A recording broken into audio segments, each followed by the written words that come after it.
तमाम महत्वपूर्ण जानकारी के लिए। विमान हादसे की हम बात करेंगे क्योंकि अहमदाबाद प्लेन हादसे को लेकर देश में शोक का माहौल बना हुआ है।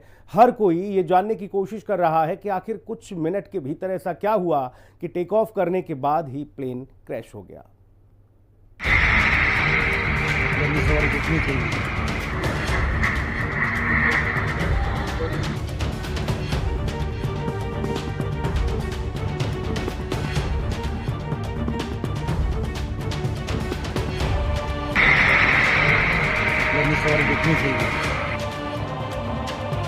बोइंग कंपनी के जिस विमान को सबसे सुरक्षित और आरामदायक माना जा रहा था, वो हादसे का शिकार कैसे हो गया, ये राज खोलने में दो चीजें मदद कर सकती हैं, जो अब तक हादसे की जगह से बरामद की जा चुकी है। ये है विमान का ब्लैक बॉक्स और दूसरा emergency located transmitter. Robust protocol which we follow every time. Even after, when the incident happened, we also felt that there is a need to do an extended surveillance into the Boeing 787 series. So from the DGCA, we have also given an order to do the extended surveillance for the 787 planes. There are 34 in our Indian aircraft fleet today. I believe that 8 have already been inspected, and then with immediate urgency, all of them are going to be done. अब आपको बताते हैं कि black box से कैसे हादसे की वजह पता चली। ब्लैक बॉक्स स्टील और टाइटेनियम से बनी एक रिकॉर्डिंग डिवाइस है। इसमें कई तरह के सिग्नल, बातचीत और तकनीकी डेटा रिकॉर्ड होते रहते हैं।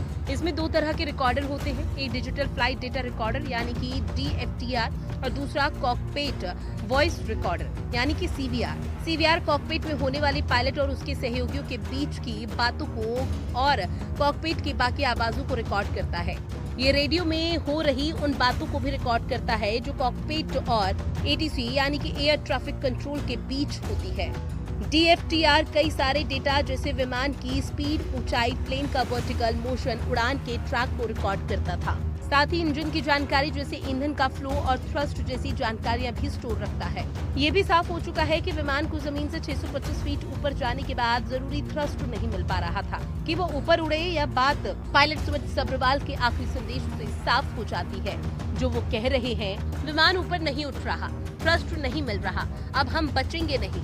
विमान के ब्लैक बॉक्स और इमरजेंसी लोकेटेड ट्रांसमीटर से अब इसी तरह के और भी मैसेज पता चलेंगे, जिनसे विमान में आई गड़बड़ी परिस्थिति साफ होगी।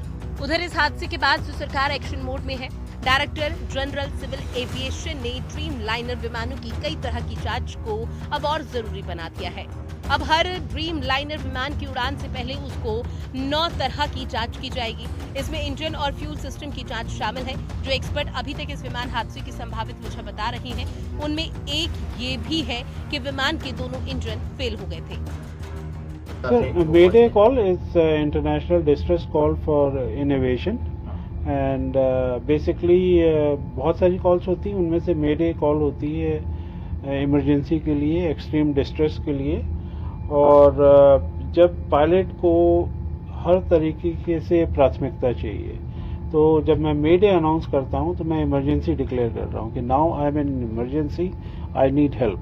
तो जैसे ही वो Mayday कॉल इनिशिएट करता है, बहुत सारी एजेंसियां सक्रिय हो जाती हैं, जिसमें कि ATC होती है, हमारी एयर ट्रैफिक कंट्रोल जो होती है, वो उस एयरक्राफ्ट को, भले ही 50 एयरक्राफ्ट उड़ रहे हों, उसको प्राथमिकता देगी, प्रायोरिटी देगी हर तरीके से, और भले ही स्पेस की हो या लैंडिंग की हो या और कुछ हो। अब सबकी निगाहें इस बात पर है कि आखिर हादसे की वजह क्या थी। Bureau report.